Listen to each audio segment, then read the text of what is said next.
फल पुटों के द्वारा इस भागवत को, इस अमृतमय कथा को कोई जितना सुन सकता है उसे सुनो। और ये वैसे भागवत नहीं है, ये ऐसा फल नहीं है, ये बहुत मीठा फल है। किसी ने कहा महाराज ये तो आपका लिखा हुआ है और अपने फल को हर कोई कहता मीठा है, इसका प्रमाण क्या है? तो व्यास जी कहते हैं इसका प्रमाण ये है कि इस पर सुख मुख लगा हुआ है। सुख किसे कहते हैं?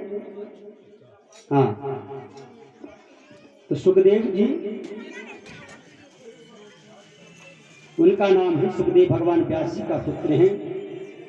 तो व्यास जी कहते हैं ये मान लो आप कि जिस फल पर तोते ने चोंच मार दिया है, जिस फल को पहले तोते ने चख लिया है, तो बेहिचक होकर बिना सोचे समझे उस फल को खाना चाहिए, क्योंकि वो फल बहुत मीठा ही निकलेगा। क्योंकि तोता कभी खट्टे फल पर चोंच नहीं मारता, कभी खट्टे फल को खाता ही नहीं है। तो इसलिए व्यास जी महाराज जी कहते हैं ऋषियों, ये एक परिपक्व फल है और इस फल को मनुष्य जितना चाहे उतना इसका श्रवण कर सकता है। यही नारद जी भी व्यास जी से कहते हैं महाराज भागवत मैंने भी अपने पिताश्री से सुना है, इस भागवत में ऐसा क्या है? तो कहते हैं व्यास जी ने लिखा है कि आपने कभी किसी ने आम का फल खाया है? आम का फल बहुत मीठा होता है, या संतरा बहुत मीठा फल है। और कोई खाने वाला यदि ये कहे कि यार ये आम का फल, ये संतरा इतना मीठा है, तो जिसने इसको पैदा किया, प्रकट किया, वो कितना मीठा हुआ। रस तो पेड़ में भी है, जिसने इसको प्रकट किया, पैदा किया, परंतु उस रस को हम कब लेंगे, उसका रस स्वादन हम कब करेंगे? जब वो फल के रूप में प्रकट हो जाएगा। और कोई फल छोड़ दे, फेंक दे और पेड़ को चबाना चला जाए तो क्या रस मिलेगा? तो यही वेद, जो हमारे वेद हैं, ये वेद इन भागवतों के, इन पुराणों के जड़ हैं, पेड़ हैं, और उनका परिपक्व फल है भागवत और ये जो पुराण है हमारे। इधर मेरी माताओं सूत जी महाराज शौनकादि ऋषि से कहते हैं कि श्रुतवेतम तपसः दिव्यः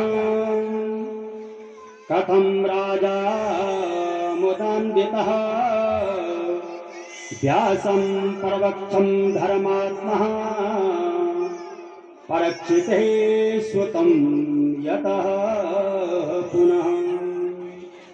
मेरी माताओं सूत जी महाराज कहते हैं ऋषियों, जो परीक्षित के पुत्र धर्मात्मा महाराज जन्मेजय ने जब देवी भागवत की अमृतमय कथा का श्रवण किया, तो उन्होंने व्यास जी महाराज जी के पास जाकर, मैंने आपसे कहा कि व्यास जी महाराज परीक्षित के पुत्र जन्मेजय को उनके पिता के उद्धार के निमित्त के खातिर ये देवी भागवत की अमृतमय कथा का श्रवण कराते हैं।